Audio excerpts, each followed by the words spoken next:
Bonjour à tous, j'espère que vous allez bien. Je suis ravie de vous retrouver aujourd'hui pour une nouvelle histoire criminelle. Mais avant de commencer, je vais prendre quelques instants pour vous remercier et souhaiter la bienvenue à tous les nouveaux abonnés. Donc je sais qu'il y en a aussi beaucoup qui regardent la chaîne sans être abonnés. Donc merci à tous, merci pour vos messages, pour votre soutien. Ça fait vraiment super plaisir. Nous sommes, à l'heure où j'enregistre, plus de 12 000 sur la chaîne et je pense qu'il est enfin temps pour moi de me présenter. Donc bonjour à tous, moi c'est Virginie et je vous souhaite la bienvenue sur ma chaîne Restons Prudents. L'histoire d'aujourd'hui est assez incroyable. Lorsque je l'ai découverte, je l'ai trouvée tout de suite intéressante et j'ai eu envie de vous la présenter. Mais au fil de mes recherches, je me suis rendu compte qu'il y avait beaucoup de fake news et que l'histoire qu'on nous vendait au départ n'était pas forcément la véritable histoire. C'est une affaire riche en rebondissements, alors la vidéo est assez longue, restez bien jusqu'à la fin parce que je pense que vous ne serez pas déçus. Donc, je vous invite à vous installer confortablement puisque l'histoire de Chloé Ayling commence maintenant. Nous sommes en 2017, Chloé Ayling, une superbe jeune femme de 20 ans qui vit à Coulsdon dans le sud de Londres, rêve, comme beaucoup de jeunes femmes de son âge qui font partie de la génération réseaux sociaux, de devenir riche et célèbre. Elle est modèle photo de charme auprès de l'agence Supermodel et son compte Instagram totalise près d'une centaine de milliers de followers. Après, nous savons bien que certains influenceurs achètent par milliers des followers, donc cette donnée est un petit peu à prendre avec des pincettes quant à sa réelle influence sur les réseaux. Quoi qu'il en soit, Chloé se présente comme influenceuse et modèle photo. Chloé Ayling a débuté sa carrière de modèle à l'âge de 19 ans. C'est une jeune fille assez introvertie, elle est plutôt bonne élève en classe. Elle rêve de devenir avocate et de suivre des cours de droit, d'administration et de psychologie. Mais la vie l'amène finalement à choisir le chemin du mannequinat. Elle fera un buzz et boostera sa popularité en participant à une partie de strip football sur la chaîne d'un célèbre youtubeur anglais JMX en 2016. Chloé a eu une belle enfance, elle est née le 14 juin 1997. Sa mère d'origine polonaise l'a élevée seule, mais elle a toujours tout fait pour qu'elle ne manque de rien. Chloé était très active, elle faisait de la danse classique, de la gym, de la natation, de l'équitation.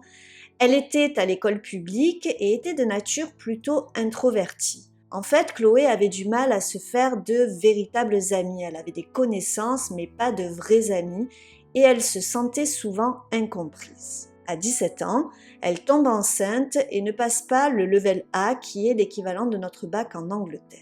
À 18 ans, elle devient donc maman d'un petit garçon, Ashton, mais le couple qu'elle forme à l'époque avec Connor ne va pas tenir. 6 mois après la naissance de leur fils, ils se séparent. Chloé et le papa se partagent donc la garde. Elle s'inscrira ensuite à sa première agence avec laquelle elle va avoir beaucoup d'opportunités vraiment excitantes. Elle va plusieurs fois faire la page 3 du Daily Star, qui est un célèbre tabloïd anglais. Alors pour vous expliquer un peu, sur la page 3 du Daily Star, il est coutume de présenter une jeune et jolie jeune femme très peu vêtue. Le 10 juillet 2017, Chloé débarque à Milan pour une séance photo. Le shooting a été fixé par son agent Phil Green, directeur de l'agence Supermodel depuis Londres. La séance doit se dérouler dans un studio de la banlieue sud de Milan. Ravie, Chloé s'enthousiasme de faire un shooting à Milan, l'une des capitales de la mode. Elle prévoit d'ailleurs de visiter la ville et d'y faire du shopping. À son arrivée, une voiture l'attend à l'aéroport afin de la conduire au studio photo. Lorsqu'elle arrive devant le bâtiment, elle est assez étonnée de voir que personne ne l'attend à l'entrée comme c'est souvent le cas. Elle entre donc et emprunte un couloir qui l'amène devant une porte où il est écrit « Studio photo ». Elle ouvre la porte et à ce moment-là, elle sent une personne dans son dos qui l'attrape et lui maintient un bras devant la bouche pour l'empêcher de crier. Elle est poussée dans la pièce et un autre homme masqué entre et lui fait une injection dans le bras. Presque instantanément, Chloé tombe inconsciente. Quelque temps plus tard, elle reprend conscience, elle est un peu confuse, elle est encore sous l'effet de la drogue qu'on vient de lui injecter. Elle se retrouve seulement vêtue d'un body rose et de ses chaussettes, et petit à petit, elle comprend qu'elle se retrouve dans un sac, pieds et poings liés par des menottes, avec du scotch sur la bouche dans le coffre d'une voiture qui roule. Elle réussit à retirer une partie du scotch qui se trouve sur sa bouche et elle se met à crier pour attirer l'attention du chauffeur. Tout à coup, la voiture s'arrête, le coffre s'ouvre et deux hommes masqués ouvrent le sac dans lequel se trouve Chloé sans dire un mot. L'un des deux replace le scotch sur la bouche de Chloé, referme le sac, referme le coffre et la voiture redémarre. Terrorisée, Chloé va passer plusieurs heures ainsi. Au bout d'un certain temps, environ 5 heures et 200 km parcourus, la voiture s'arrête de nouveau enfin et le coffre s'ouvre. Les deux hommes masqués sortent Chloé du coffre et l'emmènent dans une maison isolée. Là, elle est attachée dans une chambre à un meuble.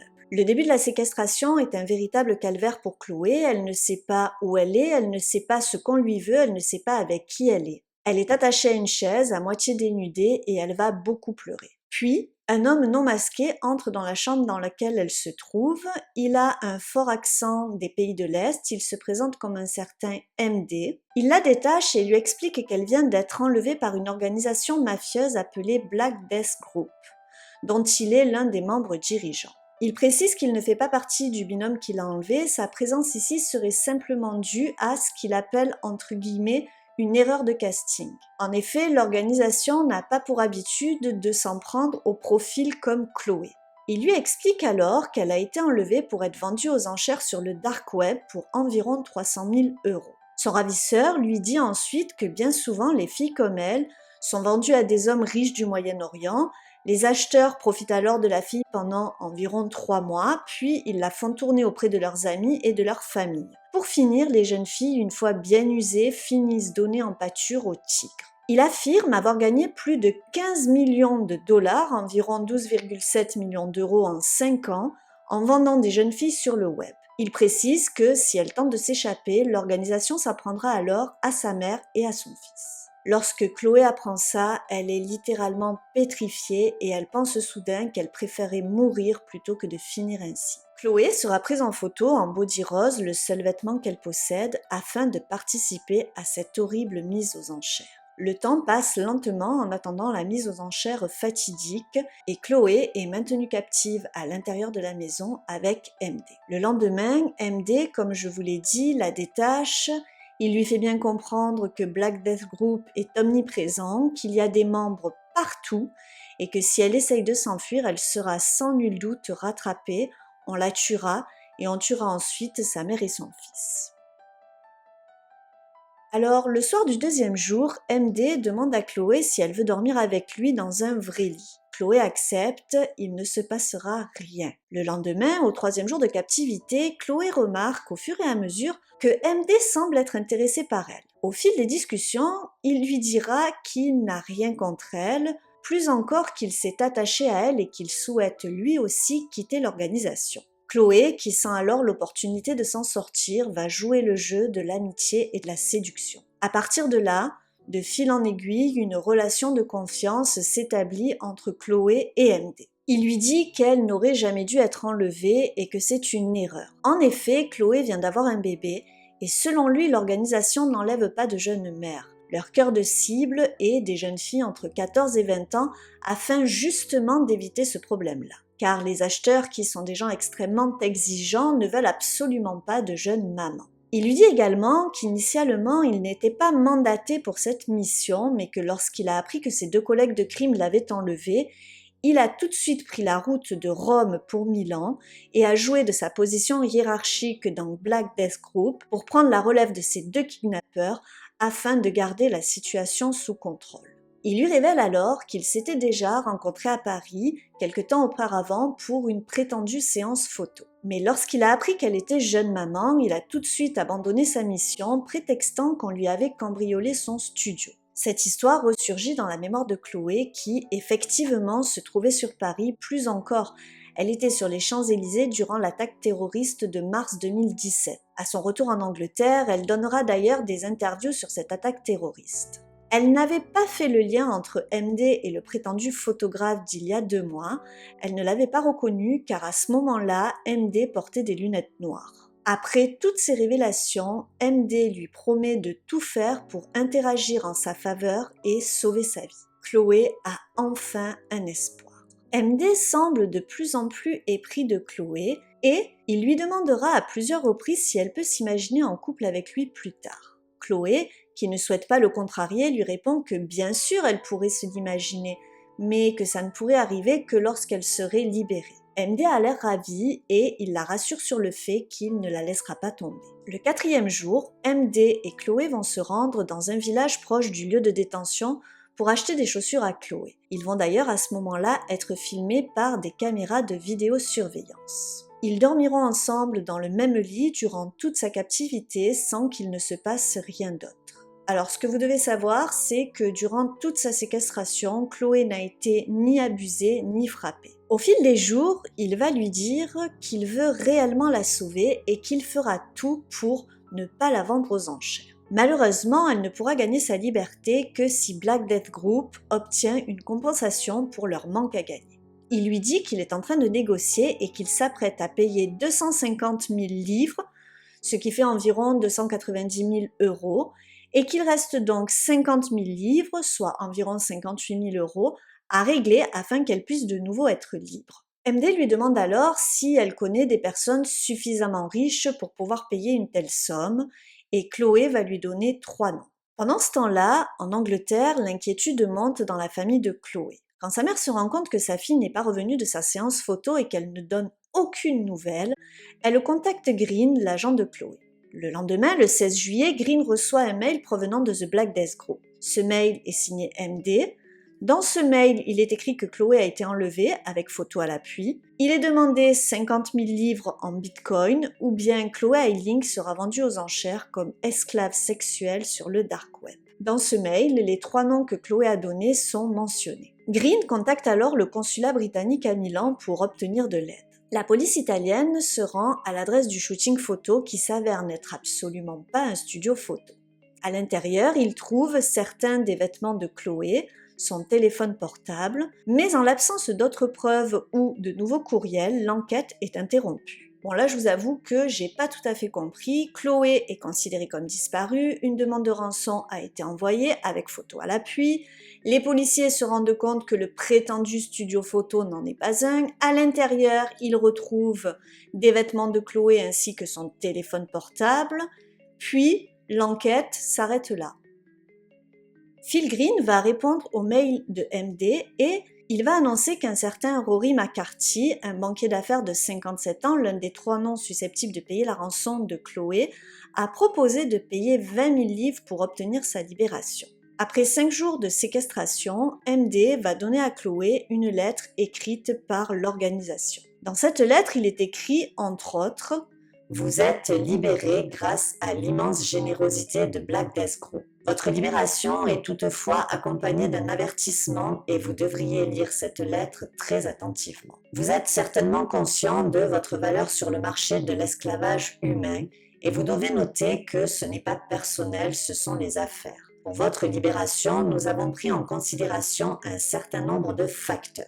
Une erreur a été commise en vous capturant, d'autant plus que vous êtes une jeune mère qui n'aurait en aucun cas dû être attirée pour un enlèvement. Le deuxième facteur important dont vous êtes très consciente est votre protection totale par l'un de nos hommes principaux et très respecté, qui a pris une position très claire et solide dans votre cas. Dans cette lettre, Chloé va également trouver des recommandations à suivre. Dès votre arrivée dans votre pays d'origine, vous cesserez toute activité d'enquête liée à votre enlèvement. Vous avez également accepté de transmettre un ensemble prédéterminé d'informations aux médias et nous nous attendons à voir les preuves qui ont été faites dans un prochain avenir. Il précise ensuite « Vous et votre famille ne parlerez en aucun cas de nous dans un langage grossier et sans respect. Vous avez été traité équitablement, avec respect, et nous nous attendons à entendre exactement la même chose de nous en retour. » La lettre se terminait ainsi. Vous avez également accepté de payer les frais impayés de votre libération de 50 000 livres.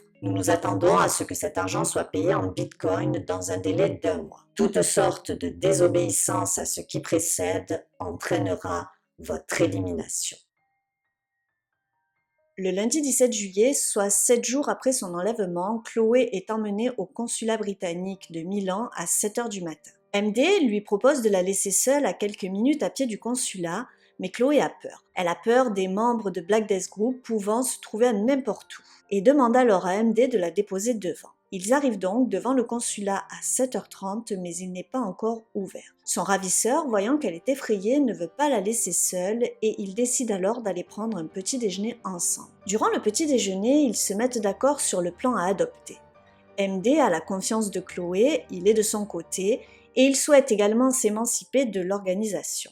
Il propose alors à Chloé de l'accompagner au consulat. Il se fera passer pour un ami à elle, le seul qu'elle ait en Italie, et qu'elle a contacté suite à sa libération. Après avoir déjeuné, Chloé et MD se présentent donc au consulat à 9h30.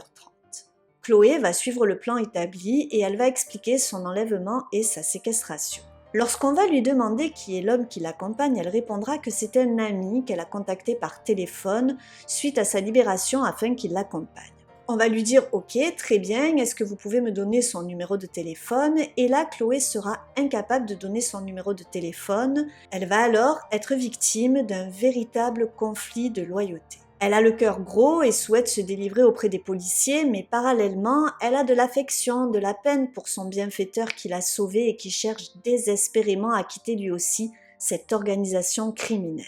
Chloé essaie de le couvrir mais craque rapidement. Immédiatement après ces révélations, MD sera arrêté, Chloé est peinée et espère que tout se passera bien pour MD.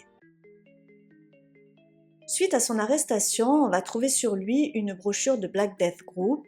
Il va être identifié comme étant un certain Łukasz Herba. Łukasz Herba est un programmeur informatique polonais de 30 ans.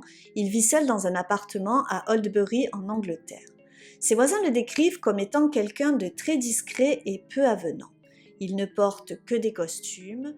Ses voisins raconteront qu'il semblait avoir quitté son appartement depuis environ 3 semaines. Il déclare à la police qu'il est atteint d'une leucémie et désespéré d'avoir de l'argent afin de pouvoir se soigner, il est entré en contact avec un groupe de Roumains à Birmingham, appartenant à Black Death Group, et qui lui ont proposé de s'impliquer dans cet enlèvement. En mars 2017, comme il avait déjà révélé à Chloé, il avait déjà contacté son agent sous le nom d'André Lazio pour organiser une première séance photo à Paris. Le shooting devait avoir lieu le 21 avril. Le 20 avril, Chloé s'était bien rendue à Paris, mais la séance photo n'avait finalement pas eu lieu, non pas parce que Chloé était une jeune mère comme il lui avait raconté, mais à cause de l'attaque terroriste perpétrée la veille sur les Champs-Élysées. Ce jour-là, Karim Shurfi, armé d'un fusil d'assaut AK-47, a ouvert le feu sur des agents des forces de l'ordre, tuant le capitaine Xavier Jugelet, 37 ans, et blessant 2 autres fonctionnaires de police ainsi qu'une touriste allemande. Chloé se trouvait d'ailleurs à ce moment-là sur les Champs-Élysées et comme je vous l'ai dit un petit peu plus tôt, de retour en Angleterre, elle donnera une interview à un tabloïd pour raconter son expérience. Le jour J, Łukasz, alias André Lazio, a contacté l'agent de Chloé afin d'annuler la séance. Il lui a demandé le numéro de téléphone de celle-ci et l'a contactée. Il prétextera le fait qu'on lui aurait cambriolé son studio photo la veille afin d'annuler leur rendez-vous. Il lui paiera la course de taxi de son hôtel à l'aéroport. Ils vont brièvement se voir à l'aéroport, mais Chloé ne le reconnaîtra pas par la suite, notamment à cause de ses lunettes fumées. Cette séance photo à Paris s'est révélée être un premier piège. Chloé avait été payée 660 € à l'avance pour la séance photo. En juillet 2017, alors que Chloé est à Dubaï pour une séance photo, Łukasz recontacte Green pour lui demander une nouvelle séance photo avec Chloé. Cette fois-ci, la séance aura lieu à Milan et elle est prévue pour le 12 juillet. Łukasz Herba a loué une ferme isolée dans la province de Turin à environ 200 km de Milan. Il se fera passer auprès du propriétaire pour un peintre qui a besoin de se retrouver seul pour avoir de l'inspiration. Une perquisition a eu lieu à l'appartement de Łukasz Herba au 2e étage à Birmingham, peu de temps après son arrestation. En fouillant son ordinateur, les policiers vont trouver des photos de Chloé et la preuve que les demandes de rançon ont été envoyées depuis son ordinateur. La question qui se pose alors est, Łukasz Herba faisait-il vraiment partie de Black Death Group ? Dans les médias italiens, la police a présenté Łukasz comme étant une personne dangereuse avec des traces de mythomanie aux tendances narcissiques. L'affaire a attiré l'attention sur The Black Death Group, une organisation supposée exister en Europe de l'Est et opérant sur le dark web via des URL qui changent fréquemment. Le groupe a fait l'objet d'une enquête d'Interpol en 2015. Ce groupe est connu pour avoir affiché des images de captives à vendre.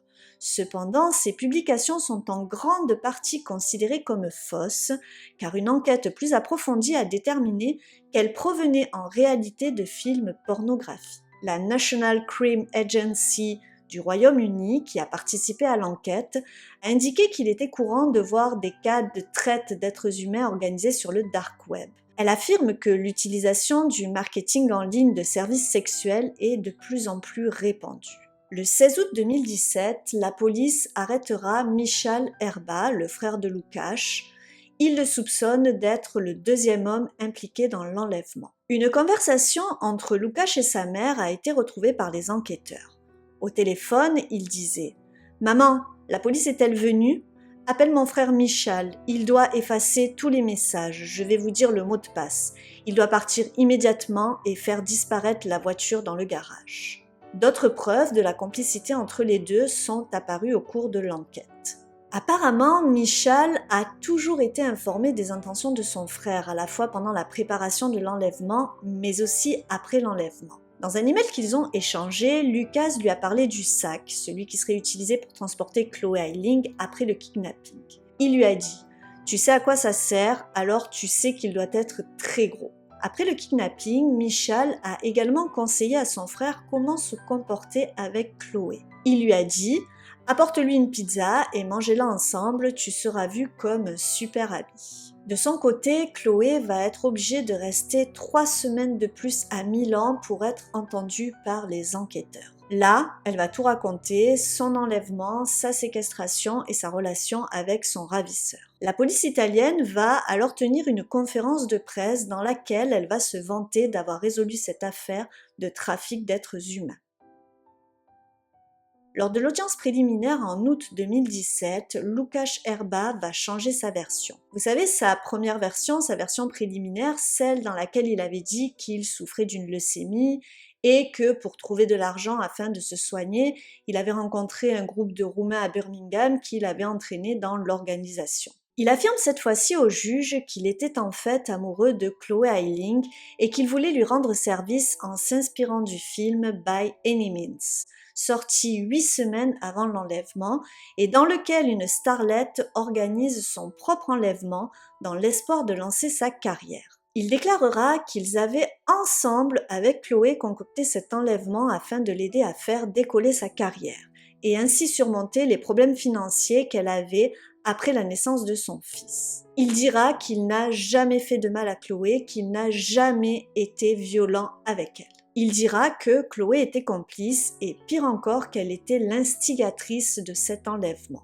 J'étais amoureux et j'espérais qu'une fois qu'elle serait devenue célèbre, elle me rembourserait avec sentiment et que nous partagerions l'argent, a-t-il déclaré. C'est à ce moment-là, lors de cette audition préliminaire surréaliste, que Chloé tombera de haut. Elle, qui pensait que Łukasz était un membre d'une organisation secrète, elle qui pensait que sa vie ne tenait qu'à un fil, qu'elle allait être vendue comme esclave sexuelle pour enfin servir de festin aux tigres, n'en croyait pas un mot. Son sauveur d'hier n'aurait été qu'en fait le sournois instigateur de tout cela. Pire encore, cette personne pour qui Chloé s'inquiétait et avait de la peine, l'accusait aujourd'hui d'être la commanditaire de son propre enlèvement. Tout s'écroula alors pour Chloé, tout ce qu'elle croyait depuis plus d'1 mois n'était en réalité qu'un tissu de mensonges. 1 mois après son enlèvement, soit 1 semaine passée avec son ravisseur et 3 semaines en Italie pour les besoins de l'enquête, Chloé va enfin pouvoir retourner chez elle en Angleterre.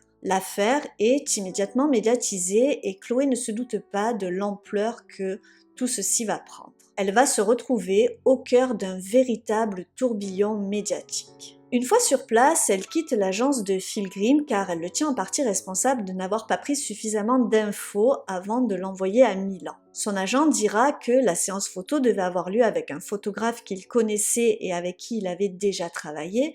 Il n'a donc eu aucun soupçon. Lorsque le photographe en question sera interrogé, il dira n'avoir jamais entendu parler de cette séance photo. À peine rentrée, Chloé reçoit de multiples sollicitations afin de raconter son histoire et, lors de sa première télé en Angleterre, elle apparaît habillée d'un petit short et d'un petit haut laissant apparaître son décolleté généreux. Elle est rayonnante, souriante, elle s'amuse avec son petit chien dans le jardin de la maison de sa mère. Très rapidement, des premières voix s'élèvent afin de pointer du doigt son comportement et sa légèreté qui ne sont, semble-t-il pour certains, pas du tout appropriés par rapport à ce qu'elle vient de vivre. Les gens s'attendaient à voir peut-être une fille apeurée, en détresse, mais moi j'étais heureuse d'être là, d'être libre, de pouvoir retrouver mon fils et ma mère. Depuis mon enlèvement, j'ai eu peur à chaque instant, seconde après seconde, minute après minute, heure après heure. Après ma libération, j'avais toujours peur qu'un membre de Black Death soit là, se cache quelque part. Je les croyais au-dessus des lois, au-dessus de la police. Elle ajoutera. Je suis quelqu'un de fier qui ne montre que rarement ses sentiments, et vous ne pouvez pas savoir combien je me sens bête d'avoir cru à toutes ces histoires. Quand on lui demande si elle peut comprendre que certaines personnes peuvent avoir des doutes concernant son histoire lorsqu'on la voit aussi radieuse et épanouie, elle répond. Personne ne sait combien de fois j'ai pleuré durant ma captivité.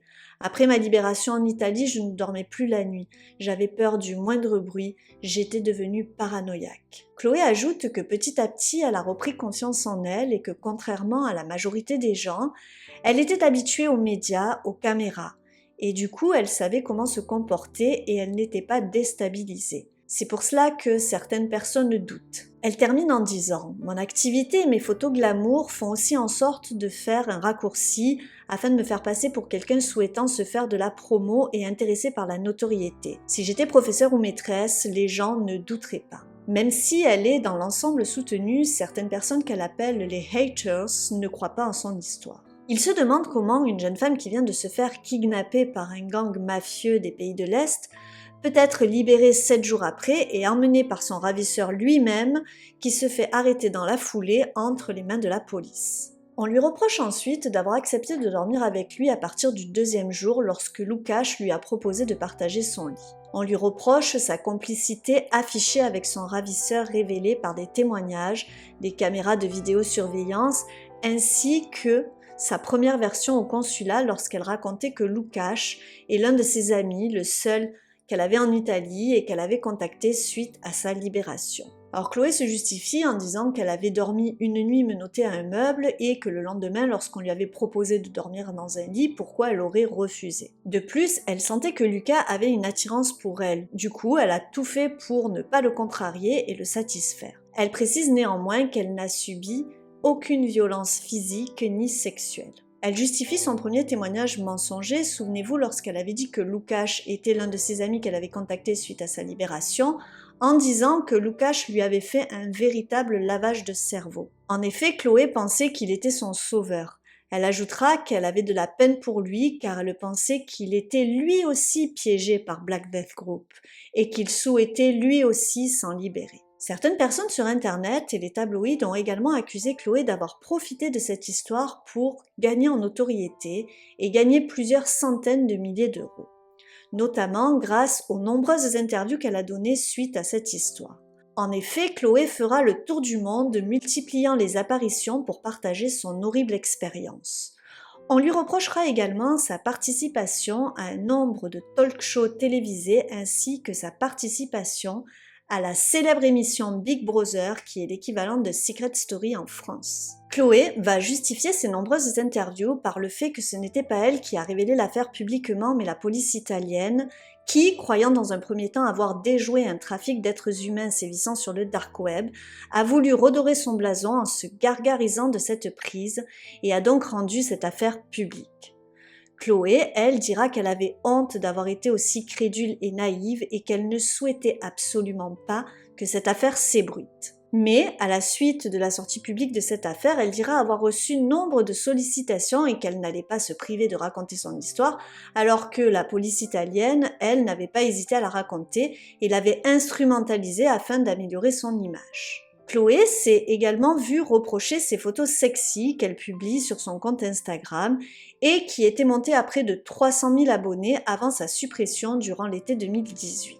Ce même Instagram qui, selon certains, attise toujours plus le regard de certains hommes en précarité sexuelle sur elle, alors que ça lui a déjà porté préjudice par le passé. Car Luca Sherba, au-delà d'être tombé amoureux d'elle, était littéralement obsédé par elle. Il a également été mis en avant les éventuelles aventures que Chloé entretenait avec des hommes plus âgés comme ce Rory McCarthy, qui a plus de 35 ans de plus qu'elle et qui était prêt à payer 20 000 livres pour la délivrer de ses ravisseurs. Ses haters vont également soulever le fait que lors de sa première audition, elle avait oublié de parler de la balade durant laquelle elle semblait proche et complice de son ravisseur. Elle avait été filmée dans le village près de son lieu de détention à Turin le 4e jour de sa détention. Chloé justifiera cette omission en disant qu'elle n'a aucune raison qui puisse expliquer cet oubli lors de son témoignage, mais qu'elle était sans doute fatiguée, exténuée après les 12 heures d'interrogatoire. Il n'en fallait pas plus pour enflammer les tabloïds qui verront là une preuve de plus de sa complicité dans son enlèvement. Vous savez bien combien les tabloïds anglais peuvent être grinçants et malveillants. Ils vont l'accuser d'être coupable de son propre enlèvement avant même que le procès n'ait lieu. Le doute était semé dans l'imaginaire collectif. Elle éclatera en sanglots en plein plateau télé et elle dira « Mon image et ma réputation ont été ruinées ». En juin 2018, moins d'un an après l'enlèvement, le procès de Łukasz Erba commence. On y apprend qu'il aurait dépensé environ 10 000 € pour organiser l'enlèvement de Chloé. Il faisait également partie du binôme qui a participé à cet enlèvement et le deuxième homme impliqué n'était autre que son frère Michal Erba. Michal, lui, gère une entreprise de transport. Les enquêteurs, je vous le rappelle, ont trouvé des notes échangées avec son frère lui disant de bien nettoyer le coffre de la voiture pour s'assurer qu'il n'y avait aucune trace de cheveux. Selon les preuves recueillies par les enquêteurs italiens, l'essentiel de l'histoire racontée par Chloé Ayling est vrai. Chloé s'est bien rendue à la fausse séance photo où les enquêteurs ont trouvé ses effets personnels, y compris son téléphone portable. Elle est vraiment montée dans la voiture de Erba et a été transportée dans la province de Turin. Dans la voiture, les agents ont retrouvé des traces de sa présence, tout comme ils ont trouvé des traces de kétamine dans ses cheveux, la drogue qu'Erba aurait utilisée. Dans l'ordinateur d'Erba, ils ont également trouvé des annonces vendant Chloé sur le dark web. Dans une liste de termes et conditions, l'annonce indique « Les filles peuvent être transportées dans le monde entier. Nous avons des entrepreneurs pour cela. La livraison dans l'Union européenne est gratuite, elle peut tout de même prendre un certain temps en fonction de l'emplacement actuel et du point de dépôt. » Il est noté également sur cette annonce tous les détails et les caractéristiques du modèle britannique. Cependant, il n'y a aucune trace d'une organisation criminelle appelée Black Bess, ni d'un quelconque circuit de vente international de filles kidnappées. Personne n'a répondu aux annonces de Łukasz Erba sur le dark web. Łukasz aurait, semble-t-il, tout inventé et fait de fausses annonces afin d'apporter de la crédibilité à son histoire, au cas où il aurait besoin de dévoiler plus de preuves à Chloé. Les demandes de rançon reçues par l'ex-agent de Chloé, Phil Green, ont également été envoyées depuis son ordinateur. Bien que Łukasz ait ramené Chloé saine et sauve, le fait qu'il lui ait injecté de la kétamine et le fait qu'il l'ait laissée pendant près de 5 heures menottée, la bouche scotchée dans un sac se trouvant dans le coffre d'une voiture ne va pas alléger sa sentence. En effet, selon le juge, Chloé aurait pu mourir à 2 reprises, une première fois lors de l'injection de la kétamine et une seconde fois lors du trajet où elle aurait pu s'étouffer à de nombreuses reprises. Łukasz Erba continuera à affirmer que Chloé et lui étaient complices et qu'ils avaient organisé ensemble son enlèvement en s'inspirant du film. Pour étayer la thèse de la complicité de Chloé dans son enlèvement, les avocats de Łukasz vont révéler que Chloé et lui étaient amis sur Facebook depuis 2015. À cette période, c'est Łukasz qui avait engagé la conversation avec Chloé. Elle se défendra en expliquant qu'elle ne s'en rappelle absolument pas et qu'elle ne filtrait pas plus que ça les demandes d'ajout comme amie, car étant jeune modèle, beaucoup d'hommes la sollicitaient chaque jour sur les réseaux sociaux et que plus elle avait d'interactions sur son compte, plus son audience augmentait. Après nombre d'évaluations psychologiques, d'expertise et d'auditions, il sera conclu que Chloé n'avait pas, compte tenu de son profil, ni la personnalité ni les épaules assez larges pour mener à bien l'exécution d'un tel plan. Lorsque leur complicité sera abordée, elle maintiendra sa posture en expliquant qu'elle a subi un total lavage de cerveau, qu'elle considérait Łukasz comme un allié et qu'elle était prête à tout pour sauver sa vie. Łukasz Erba a été condamné le 11 juin 2018 en première instance à 16 ans et 9 mois d'emprisonnement, après qu'un tribunal italien l'a reconnu coupable de l'enlèvement de Chloé Ayling, 20 ans, et de tentative d'extorsion. Après le verdict, Chloé Eiling a déclaré au Sun: « Je suis très heureuse et soulagée du résultat de l'audience d'aujourd'hui et j'ai le sentiment que justice a été rendue et que je peux clore ce qui a été une période terrible pour moi. » En mai 2019, le procès de Michal Herba, son frère, s'ouvre à son tour. Après avoir nié toute implication, il déclarera à son tour que Chloé Eiling a elle-même commandité l'enlèvement pour booster sa carrière de modèle. Chloé, lors de ce procès, sera entendue et niera toute implication dans son enlèvement. La défense de Michal dira que son client et son frère ont laissé bien trop de preuves derrière eux, avec nombre de vidéos et près de 50 témoins oculaires pour que ce soit une réelle tentative d'enlèvement. Ce ne fut pas très convaincant et Michal a été condamné également à 16 ans de prison. Malgré le résultat des procès, les tabloïds avaient depuis longtemps leur tête de turc et ils s'étaient déjà emparés de l'histoire en semant le doute dans l'opinion publique quant à sa réelle implication en mettant en avant les images de vidéosurveillance qui montrent Chloé et Łukasz très proches. De plus, son ex-copain, le père de son fils, en a rajouté une couche dans les médias en disant que Chloé ne s'occupait pas de son fils et qu'elle préférait s'occuper de sa carrière, et ce, bien avant son enlèvement. L'image de Chloé, déjà écornée, n'en sera que plus fragilisée. Concernant les vidéos de surveillance, il est vrai que les images captées le jour de sa libération la montrent effectivement très proche de son ravisseur, sourire aux lèvres. Ils ont également pris un petit déjeuner en public le matin même de sa libération. Alors certains le lui ont reproché, ont trouvé que c'était suspect et en ont déduit qu'ils devaient forcément se connaître et être de mèche, car elle aurait dû tenter de fuir dès que possible. Au procès, l'avocat de Chloé dira qu'elle avait peur et qu'elle faisait tout pour sauver sa vie, elle devait jouer le jeu de son ravisseur. Après, personnellement, moi, je suis pas plus choquée que ça par son comportement, puisque je me dis que si elle pensait qu'elle avait été enlevée par une organisation criminelle, si elle pensait qu'elle allait être vendue comme esclave sexuelle sur le dark web et qu'elle ne devait son salut qu'à son ravisseur qui avait négocié sa libération, franchement, ça m'étonne pas qu'elle le suive volontairement, qu'elle accepte de manger avec lui et même qu'elle soit souriante alors qu'elle allait être libérée d'un instant à l'autre. Dites-moi en commentaire d'ailleurs ce que vous en pensez, est-ce que vous trouvez son comportement choquant ou est-ce que vous trouvez ça plutôt normal? En 2018, Chloé Eiling participera à la célèbre émission Big Brother. La même année, elle entretient une brève liaison avec David Walliams qui fait partie de Britain's Got Talent, l'équivalent de La France a un incroyable talent en Angleterre. Le comédien de 43 ans est connu pour ses goûts en matière de femmes, multipliant les courtes histoires avec de jeunes et jolis mannequins. Elle a également fait de nombreuses émissions télé pour raconter son enlèvement. Ces émissions lui ont rapporté plusieurs centaines de milliers de livres. Aujourd'hui, Chloé Eiling compte plus de 220 000 abonnés sur son compte Instagram très hot.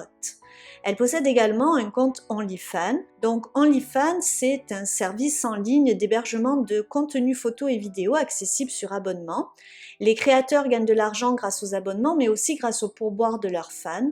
Le site OnlyFans permet aux utilisateurs de partager des photos suggestives ou dénudées en échange d'une cotisation mensuelle. Mis à part ses publications sur les réseaux sociaux, Chloé semble plus discrète dans les médias aujourd'hui. Elle dira que depuis cette expérience, elle est beaucoup plus alerte et beaucoup plus prudente. En 2021, la peine de 16 ans de Michal a été réduite en appel à 5 ans et 8 mois car il a été avéré que malgré son implication, il n'était pas le commanditaire. La peine de Łukasz avait elle déjà été réduite en 2020 à 12 ans et 1 mois car on a jugé que malgré ses actes, il avait tout de même fait preuve de compassion en la relâchant. En découvrant cette histoire, je m'attendais à une histoire d'enlèvement classique, mais en la travaillant, en voyant les différents rebondissements et en avançant dans cette histoire, je me suis dit de plus en plus qu'elle serait intéressante à traiter, d'autant plus qu'elle finit bien, mis à part pour les deux frères kidnappeurs. Néanmoins, il y a une chose que je comprends toujours pas, c'est le cheminement de Łukasz. Je sais pas ce qu'il avait en tête, est-ce qu'il souhaitait lui sortir son histoire rocambolesque dès le début de façon à attirer la sympathie de Chloé et récupérer au passage un petit peu d'argent pour vivre ensuite heureux avec sa dulcinée qui aurait été frappée du syndrome de Stockholm? Et la question que je me pose, c'est comment se fait-il que son frère l'ait suivi dans cette histoire? Il lui a même envoyé des messages en lui conseillant de manger une pizza avec elle pour se rapprocher un petit peu plus d'elle. Enfin, franchement, je sais pas, je comprends pas, je me dis comment c'est possible d'être autant déconnecté de la réalité. Dites-moi ce que vous en pensez en commentaire et peut-être que certains d'entre vous pensent que Chloé est effectivement complice de son propre enlèvement. J'espère que vous avez apprécié cette histoire. N'hésitez pas à laisser un petit pouce bleu et à vous abonner si ce n'est pas déjà fait. Vous pouvez également me suivre sur Instagram, le lien est en description. Je vous dis à très vite pour une nouvelle histoire criminelle sur ma chaîne, mais jusqu'ici surtout, restons prudents.